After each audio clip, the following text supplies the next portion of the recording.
Pai do Senhor para os irmãos, nós vamos dar início agora ao curso de ética diaconal para cooperadores e diáconos.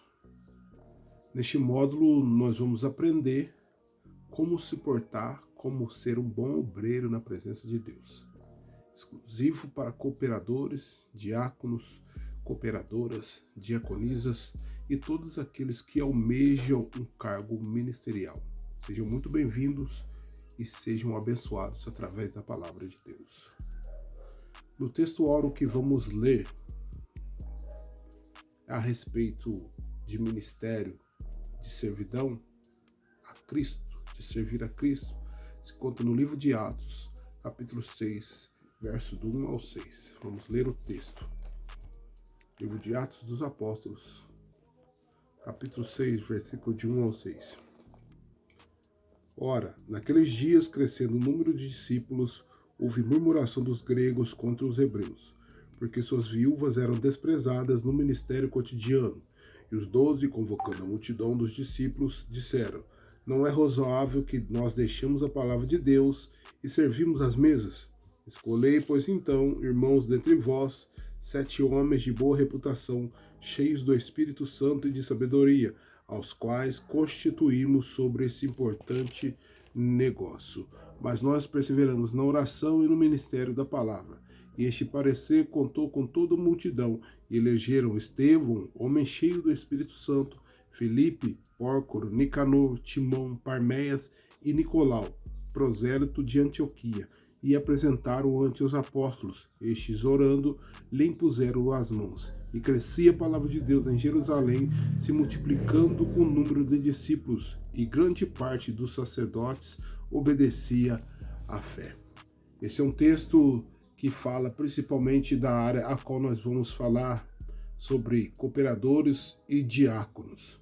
O que é o cooperador? O cooperador é o primeiro degrau da escala eclesiástica. Nós estamos numa denominação chamada Assembleia de Deus. Então, na Assembleia de Deus, em geral, independentemente do ministério, tem uma ordem hierárquica, uma escada. O primeiro degrau dessa ordem eclesiástica é o cooperador. E o segundo degrau é o diácono, depois vem presbítero, evangelista e pastor. Mas o que o cooperador e o diácono faz? Praticamente a mesma coisa. Porém, o diácono é um cargo que tem consagração.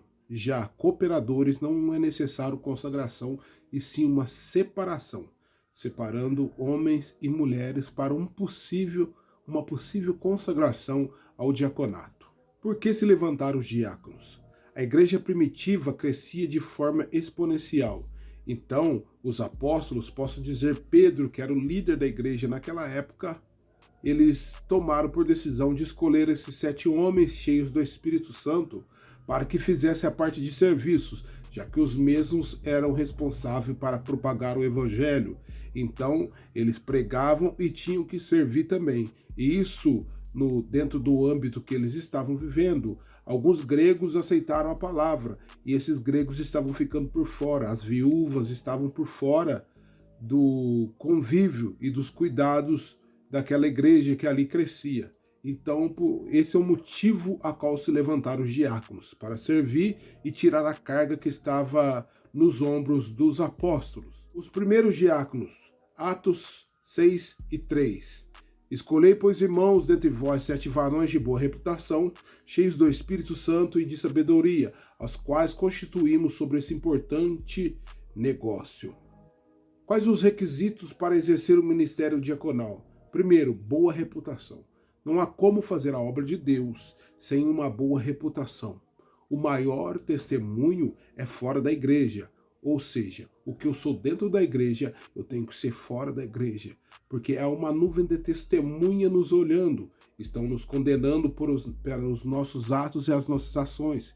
Se nós desviarmos dos preceitos a qual Cristo nos destinou, nós estamos trazendo escândalos para o evangelho. Em Mateus 18 fica bem claro: ai do mundo por causa dos escândalos, porque é mister que venham os escândalos, mas ai daquele por quem vem o escândalo. Jesus é bem categórico quando afirma: ai daquele por onde vem o escândalo. Outro passo fundamental dentro das Assembleias de Deus ou da doutrina pentecostal: para ser um diácono é necessário ser batizado com o Espírito Santo, ou seja, cheio do Espírito Santo. O revestimento de poder dentro do âmbito pentecostal, o batismo com o Espírito Santo, é totalmente necessário para que possamos desenvolver melhor o trabalho em prol do reino de Deus. Lucas 24:49 vai dizer: ficai em Jerusalém até que do alto sejais revestidos de poder. Isso se cumpre em Atos dos Apóstolos, capítulo de número 2. Pedro ainda não havia pregado a palavra antes de ser cheio do Espírito Santo. Não confundamos ser cheio do Espírito Santo com meninice, pula-pula, roda-roda, bagunça, pois 1 Coríntios 14:40, a Bíblia vai nos dizer: fazei tudo com ordem e decência. Ou seja, para ser um diácono é necessário, segundo o regimento interno da Assembleia de Deus, ser batizado com o Espírito Santo. Então, o que é ser cheio do Espírito Santo? E por que escolheram 7? 7 é uma tipologia bíblica. 7 é o número de Deus. Apocalipse capítulo 4, versículo 5, a Bíblia vai nos dizer: os 7 Espíritos de Deus estavam diante do trono. Note que os 7 Espíritos estão diante do trono. Quando nós lemos Apocalipse capítulo 5, verso 6, os 7 Espíritos de Deus foram enviados para toda a terra. Se no capítulo 4, versículo 5, eles estavam diante do trono, os 7 Espíritos de Deus, no Apocalipse capítulo 5, verso 6, são enviados por toda a terra. Por que no 4 estavam diante do trono e no 5 foram enviados para toda a terra? Quando Jesus sobe assunto aos céus, ele disse que não nos deixaria órfãos, ele enviaria um Consolador. Então, quando Jesus chega no céu, o Consolador desce, que é o Espírito Santo. E tinha alguns homens, cerca de 120 homens e mulheres, que estavam orando no cenáculo. E ali eles receberam poder do céu. E quais são os 7 Espíritos de Deus? Vou te explicar. Isaías capítulo 11, versículo de número 2. Vamos repetir? Isaías capítulo 11, versículo de número 2. E repousará sobre ele o Espírito do Senhor, o Espírito de sabedoria, o Espírito de entendimento, o Espírito de conselho, o Espírito de fortaleza, de conhecimento e de temor ao Senhor, resultando em 7 facetas do Espírito Santo. O Espírito do Senhor, primeiro, é o que dá a vida. Quando Deus cria o homem do pó da terra, o homem é só um boneco de barro. E a Bíblia vai nos dizer que ele sopra o Espírito e o homem se torna alma vivente. Pois sem o Espírito nós somos somente um boneco, sem vida. O Espírito de sabedoria, para exercer o ministério, é necessário ter sabedoria para entender o que Deus tem para nós, o que Deus tem feito para as nossas vidas. Sabedoria de fazer a obra de Deus com amor e com carinho e compaixão para com o próximo. E o espírito de entendimento, entender qual o propósito de Deus para as nossas vidas. Tem que ter a sabedoria e tem que ter o entendimento. Ou seja, às vezes nós estamos muito tempo dentro da igreja pensando que Deus nos escolheu para alguma coisa, sendo que Deus nos chamou para outra coisa totalmente diferente. Então é necessário o espírito do entendimento. Outro espírito, o espírito do conselho, estar apto para aconselhar as pessoas que necessitam. Ou seja, na caminhada de fé, muitas pessoas têm algumas dúvidas, passam por frustrações, e é necessário que nós tenhamos esse espírito de conselho para aconselhar as pessoas. Repetindo, Deus chama cada um para fazer uma respectiva coisa. Ou seja, você pode ter somente o espírito do conselho, você pode ser um conselheiro no reino de Deus. O espírito de fortaleza, para não esmorecer em qualquer situação, por mais difícil que seja, acreditando que maior é o que está conosco do que estão com eles. O espírito do conhecimento, 2 Timóteo, verso 2 e 15, vai dizer: procura apresentar-te a Deus aprovado como obreiro. É necessário que tenhamos o conhecimento da palavra, investir no nosso conhecimento, para que a cada dia mais nós possamos ensinar a palavra de Deus para aquelas pessoas que estão necessitadas. Se nós estamos servindo no reino, nós vamos servir também da palavra de Deus. E o espírito de temor do Senhor. O espírito de temor é um dos mais importantes, pois nós sabemos que quando nós tememos a Deus, nós somos abençoados. Salmo 128, verso do 1 ao 6. Repetindo, Salmo 128, verso do 1 ao 6. Temor do Senhor. A Bíblia vai nos dizer, aos quais constituímos sobre esse importante negócio. Exercer o ministério, seja cooperador ou como diácono, o ministério de serviço é de suma importância dentro do reino de Deus, pois Jesus nos dá um exemplo clássico de como é importante servir. Ou seja, maior não é o que prega, maior não é o que canta, maior não é o que ensina, maior é o que serve. Quando Jesus estava na mesa juntamente com seus discípulos, eles estavam discutindo acerca disso. Quem é o maior? Quem é o maior? E Jesus vai, pega uma bacia e lava os pés dos seus discípulos, mostrando que é o serviço mais indigno na casa de algum judeu. Quando uma visita chega na casa de um judeu, ele pega o seu pior servo e pede para que ele lave os pés da visita. Ou seja, Jesus mostrou que o maior é o que serve. O apóstolo Paulo também nos mostra algumas qualificações exigidas para o ministério tanto de cooperadores quanto de diáconos. São essas as funções. 1 Timóteo, verso 3, versículo 1.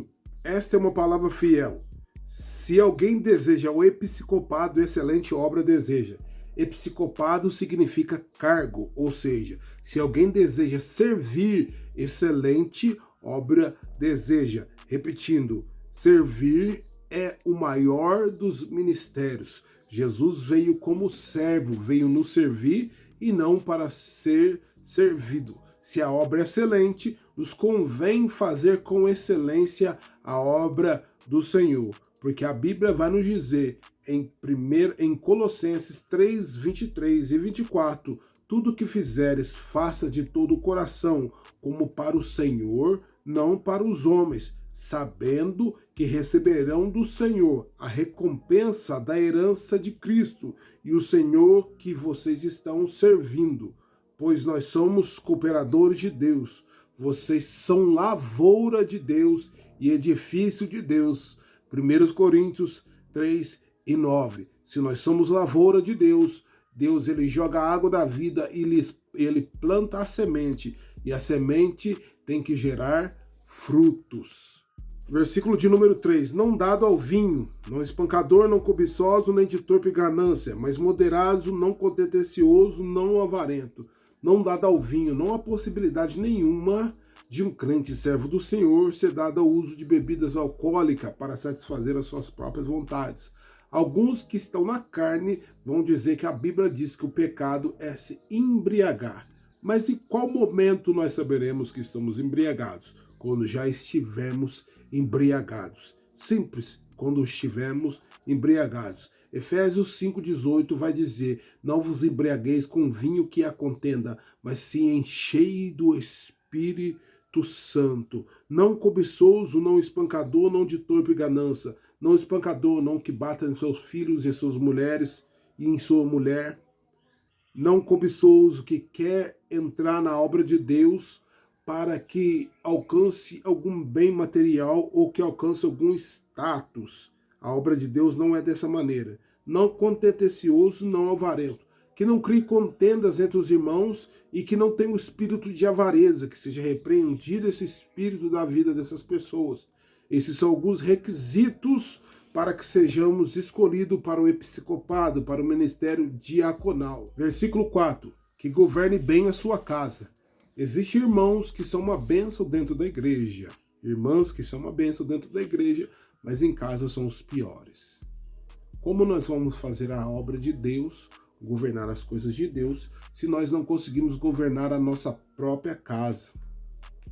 Interessante é que o apóstolo Paulo afirma veementemente que os homens têm que ser fiéis, amar a sua esposa e amar os seus filhos. Exemplo, ele se dedica mais tempo para dentro da igreja do que para sua casa.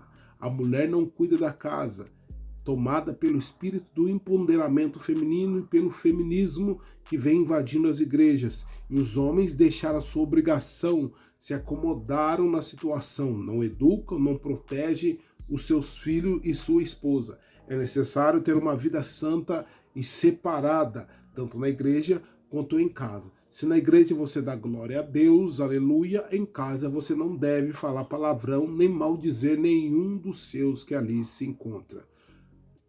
A obra de Deus é santa. Versículo de número 5. Porque se alguém não sabe governar sua própria casa, terá cuidado da igreja de Deus? As coisas de Deus são santas. Se você não governa bem sua casa, o próprio versículo já explica como governar as coisas de Deus. Tenha prudência nas suas escolhas, nas suas atitudes. O seu primeiro ministério é a sua casa. Versículo 6, não neófito. O que significa a palavra neófito? Novo na fé. O que tem acabado com as igrejas nesses últimos dias são líderes que estão separando obreiros que são novos convertidos, que não têm uma base espiritual nem ministerial, principalmente para segurar membros dentro da igreja em troca de cargos. Nós não estamos atrás de credencial. Entendam isso. Nós não estamos atrás de credencial. Nós estamos para fazer a obra de Deus. Então, não consagre neófitos novos na fé. E se você que é novo na fé, que já tem uma boa palavra, se alguém tentar te manipular oferecendo cargos, não aceite, porque é um peso desnecessário que é jogado na sua vida. Uma carga desnecessária jogada nas costas de pessoas totalmente despreparadas. E elas morrem na fé e são facilmente enganadas pelo inimigo. Ou seja, vou repetir, dentro do âmbito pentecostal assembleano, nós chegamos no seguinte ponto, na escada eclesiástica: obreiro, diácono, presbítero, evangelista e pastor. Se você não caminhou todos esses degraus, você precisa aprender o que é o seu chamado. Versículo de número 7, bom testemunho. O nosso comportamento fora da igreja é algo de suma importância. Hebreus capítulo 12, versículo 11. Nós estamos sendo rodeados por uma nuvem de testemunhas. Quando nós não damos um bom testemunho, nós escandalizamos o evangelho de Cristo. Você já ouviu aquela expressão? Mas você não é crente? Ele não é crente? Então, a todo momento nós estamos sendo observados. Nós pensamos que não, mas estamos sendo observados sim. E muito cuidado com as nossas palavras, do que nós falamos. Nós estamos aqui para ser diferentes. Nós não estamos aqui para ser igual ao mundo. Nós somos diferentes do mundo. Versículo de número 8. Honestos. Palavra tão falada e pouco praticada. Nós, obreiros, não temos que sair dando calote nas pessoas, devendo às pessoas. Nós temos que ser honestos e andar segundo a palavra de Deus. Resumidamente, ser alguém que se possa confiar. Você é de confiança do seu pastor, do seu líder? Então se esforce para ser alguém de confiança. Se esforce para ser alguém que as pessoas confiam. Crie essa identidade de honestidade. Amém? Não de língua dobre. O que mais escandaliza o evangelho hoje são os crentes que usam a boca mais para amaldiçoar do que para bendizer, para abençoar. Ou seja, falando mal das pessoas, falando mal da sua igreja, do seu pastor, dos membros que ali estão. Como nós vamos ganhar almas se nós estamos falando mal do lugar a qual Deus nos colocou? Ou seja, nós devemos mudar as nossas atitudes perante a população, porque nós somos espelhos para eles. Ou seja, continue mudando, modificando, mude cada dia mais, seja melhor a todos os dias. A sua língua é para bendizer, não é para amaldiçoar. A sua língua não é para mentir, é para falar a verdade. A sua língua não é para fazer intriga, causando contendas, falando mal do próximo. A sua língua é para orar por todos os irmãos que ainda não alcançaram a graça, ou que a graça ainda não os alcançou. Não cobiçosos e de torpe ganância. A palavra cobiça significa desejo desmedido, pelo poder, pelo dinheiro, por bens materiais, glórias, ambição. O erro de Satanás era querer ser maior que Deus. Devemos nos portar como servos de um rei benevolente. Exemplo maior foi Jesus, que nos deu em João, enquanto ele estava na mesa da ceia, ele lavou os pés dos discípulos enquanto eles discutiam. Não ser ganancioso. O evangelho não é ganância. O evangelho, ele transforma o pecador. Ele pega o pecador e joga em direção à cruz para que os pecados sejam mortos com Jesus Cristo, o nosso Senhor e Salvador. Ou seja, ganância e desejo desmedido e cobiça não fazem parte dentro da nossa cultura evangélica. Versículo de número 9. Guardando o mistério da fé. Que fé é essa? Aquela que não precisamos ver, apenas ouvir ou sentir. Romanos capítulo 10, verso 17. De sorte que a fé é pelo ouvir e ouvir pela palavra de Deus. Que palavra é essa? A Bíblia Sagrada. Tenhamos ela como nosso manual de fé e prática. Segundo a Confissão de Fé, a Declaração de Fé das Assembleias de Deus de 1916, nós temos fé. A nossa fé pentecostal é aquela que não precisamos de imagens e nem de objetos, apenas crer. Crer que o Senhor Jesus desceu dos céus, morreu na cruz, ao terceiro dia ressuscitou e subiu a súbita aos céus. Essa é a nossa fé. Versículo 10. Sejam provados. Como foi dito antes, não já chegar na igreja e receber cargo. É necessário ser provado, passar por um processo. Que processo é este? Processo congregacional, processo pessoal, processo espiritual. O que frustra as pessoas, muitos irmãos, é que ter um nome ou uma credencial vai te ser mais crente que o outro. Pelo contrário, a cobrança é maior, porque quando mais dado, mais é cobrado. Dependendo da nossa posição ministerial, passando por esses testes, se forem aprovados, então estão aptos para servir. É necessário primeiro passar pela aprovação para que depois possa exercer o cargo ministerial. De número 11, para as mulheres, esposas honestas, viver uma vida santa na presença de Deus, vestir-se adequadamente, cuidado com o modismo, cuidado com as coisas que estão colocando na mídia, principalmente nas redes sociais. Não seja como as pessoas do mundo, pois as pessoas do mundo não são como nós. Por que se vestir como a Anitta veste, se falar como a Anitta fala, se a Anitta não fala como nós falamos? As mais velhas que dão conselhos para as mais novas. Qual é o motivo de ir para o culto com uma roupa totalmente agarrada? Mostrar para quem? Qual é o motivo? Estamos ali para adorar o nosso Senhor e Salvador Jesus Cristo. Cuidado com os escândalos. Atenção, maridos, observe sua mulher antes de sair para o culto. Se vê que está marcando a roupa, peça para que ela tire, pois ali não há lugar de escândalo, ali é lugar de respeito. Versículo de número 12. Para os homens, maridos de uma só mulher, casamento é algo sagrado e divino, instituído por Deus. Por isso deve ser escolhido cônjuge diante de orações e aguardando a resposta de Deus. Isto é, enfrentar as situações como adulto, servo de Deus, saber ceder quando for necessário, amar a sua esposa como Cristo amou a igreja, ser um bom pai, cuidar e instruir os seus filhos na presença de Deus, ou seja, ser um homem de verdade, ser um homem que arca com seus compromissos, ser um homem que seja exemplo para os seus filhos e para os demais que estão ao seu redor. Versículo 13. Porque os que servem bem como diáconos adquirirão para si uma boa posição e muita confiança na fé que há em Cristo Jesus.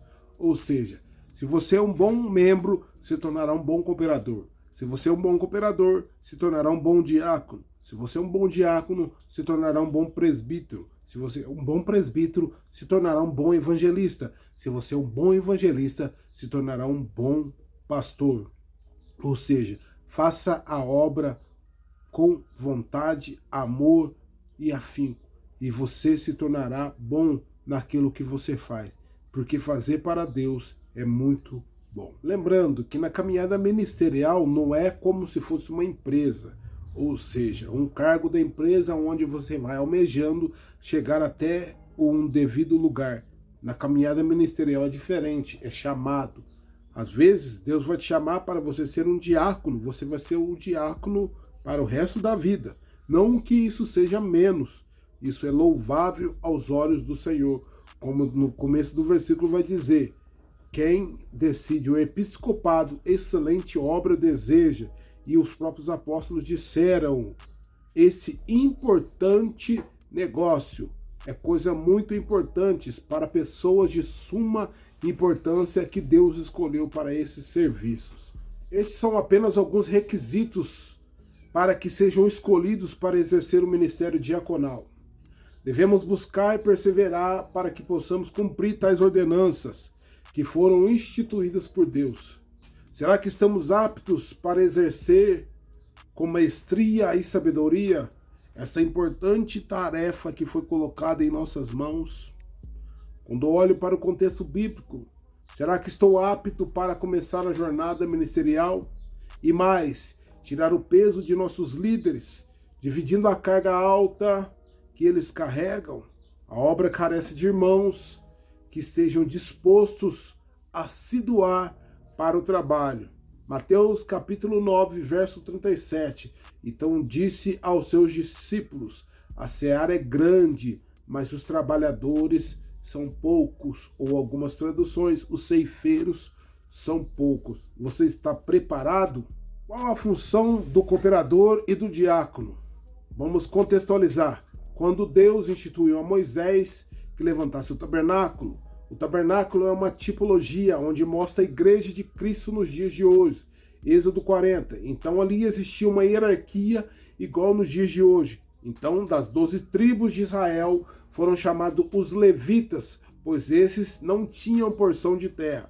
Então os levitas eram israelitas da tribo de Levi. Essa tribo foi escolhida por Deus para cuidar do templo e guiar o povo na adoração a Deus. Os sacerdotes do templo eram todos descendentes de Arão, que era levita. E qual a função que os levitas faziam na igreja?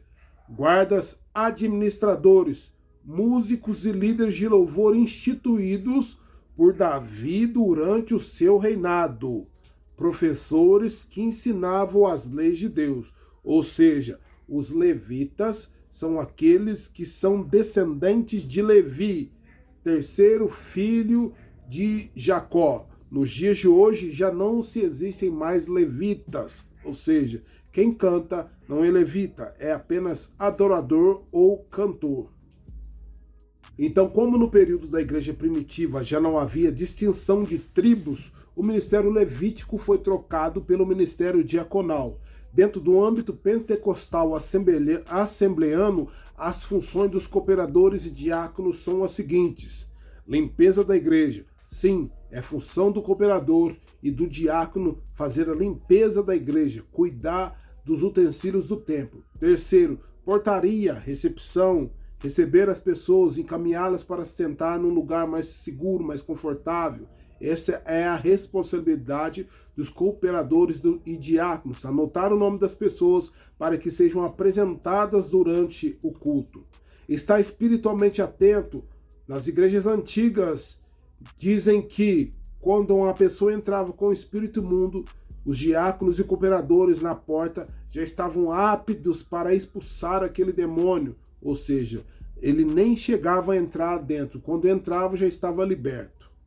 Servir é o maior ministério, servir, exemplo de servir, quando é instituída a ceia do Senhor, os cultos de Santa Ceia dentro das igrejas, são os diáconos que são responsáveis para servir, os diáconos e cooperadores. Estou falando tanto diáconos como diaconisas, como cooperadoras. abrir a igreja e fechar a igreja. Isso é de responsabilidade dos diáconos e cooperadores. É necessário que abrimos a igreja e fechamos a igreja. O pastor deve chegar e deve estar tudo pronto para a realização do culto. O dirigente local deve chegar e estar pronto para que o culto não atrase, para que se realize de uma forma muito boa e com maestria.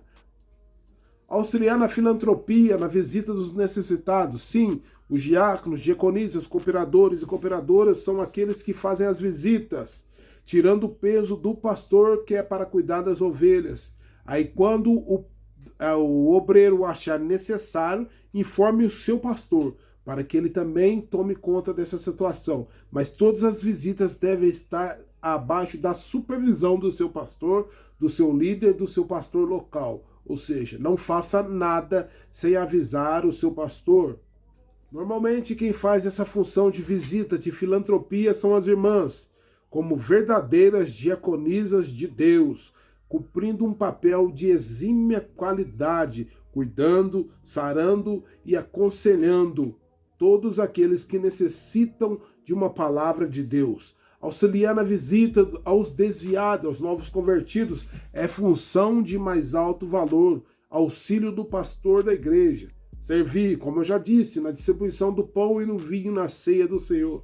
Nesta ocasião, ter consciência de desempenhar uma elevada função de caráter espiritual, fazendo com que respeito e reverência. Recolher as contribuições para a obra do Senhor, os dízimos e as ofertas. Ou seja, os diáconos devem recolher com zelo e cuidar dos dízimos e ofertas para o trabalho do Senhor. Para tanto, precisam ser dizimistas fiéis. Repetindo, para recolher dízimos e ofertas, ser um obreiro consagrado, é necessário que você seja dizimista fiel na casa do Senhor. Auxiliar na boa ordem do culto, auxiliar na segurança do templo durante as reuniões, realizar outras tarefas para as quais foram convocadas. Os diáconos poderão auxiliar quando convocados para a zeladoria do templo, abrindo e fechando portas e janelas, desligando ventiladores e aparelhos eletrônicos, movimentando bancos e cadeiras e efetuando uma boa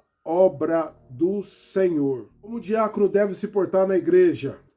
De acordo com o nosso âmbito pentecostal assembleando, é notável que os diáconos, os obreiros, desde o cooperador até o pastor, se portem terno e gravata. Sejam bem vestidos, as diaconisas, cooperadoras, de saias e de roupas que não estejam marcando o seu corpo. Ressalto aqueles que saem direto do seu trabalho para ir para a igreja. Mas quando puder ter a capacidade, vista-se adequadamente. Está com dúvida? Olhe para o pastor e olhe para a esposa do pastor, como eles estão se portando, e copie eles. Operadores e diáconos podem pregar? Sim, com certeza, desde que tenham uma vida de oração, consagração e estudo da palavra. Invista em seu ministério, invista em livros, invista em cursos, não deixe ficar no comodismo, pregando as mesmas coisas sempre, copiando mensagem de internet. Crie a sua identidade, pois você é único. Se já tem um, foi Deus que escolheu. Então seja você, crie a sua identidade. Pregue sim, pregue em tempo, em fora de tempo, pois isso foi um mandamento do Senhor. Ide por todo mundo e pregar o evangelho para toda criatura. Postura dentro da igreja. Qual a postura do obreiro, do diácono e cooperador dentro da igreja? É necessário ter uma postura altiva, observatória dentro da igreja. Nota-se que os celulares têm tomado muito tempo das pessoas. Tem feito com que as pessoas percam a atenção. O diácono, principalmente aqueles que ficam na porta, deve ficar de pé, não de costas para a rua, nem de costas para o templo. É ideal que se fique de lado, para que você é a comunicação entre o pastor e os demais membros que ali estão. Ou seja, tenha cuidado, tenha postura. Não fique sentado na porta. Isso é feio, isso não pega bem. Não coloque cadeiras ali. Fique de pé e sempre de olho aberto, até mesmo nos momentos de oração, pois você é o que está ali para manter a segurança e a ordem do obediência e submissão aos líderes. É necessário que sejamos obedientes aos nossos pastores e aos nossos líderes. É bíblico. Hebreus vai dizer: obedecei os vossos pastores. Sim, nós somos liderados, nós temos uma liderança, nós temos alguém que vela por nossas almas.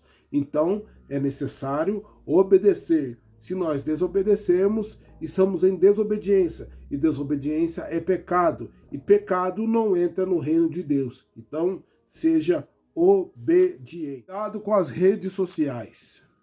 As redes sociais têm prejudicado muitas pessoas. As redes sociais têm separado famílias e têm atrapalhado as pessoas no ministério. Cuidado com as postagens que você faz na rede social, as coisas que você curte, no que você compartilha. Seja um crente diferente do mundo. Ao invés de querer postar algo que não edifica o reino, poste um versículo, pois talvez essa é a única oportunidade que uma pessoa que nunca ouviu o evangelho ou que não tem uma Bíblia, que não lê a Bíblia, de ver como Jesus é bom, como Deus é bom. Poste versículo, poste coisas que edificam a Deus. Não fique igual o mundo. Cuidado com as redes sociais. Deus está vendo. Para finalizar, 1 Timóteo capítulo 3. Porque os que servem bem como diáconos adquirirão para si uma boa posição e muita confiança na fé que há em Cristo Jesus. Repetindo, crie confiança, seja uma pessoa confiável, exerça esse ministério com o grande valor que foi lhe dado. As coisas de Deus são santas e são sérias. Invista em seu ministério. Se você quer pregar, invista em estudo, em livros, em cursos. Se você quer cantar, ensaie, treine, faça aulas. Faça de mais perfeito possível. Seja você mesmo, cheio do Espírito Santo de Deus. Que você tenha recebido esta aula com muito amor no seu coração e que tenha aprendido e que seja edificado através do poder do Espírito Santo. Se você gostou, clique, siga, compartilhe, em nome de Jesus, assim seja. Amém.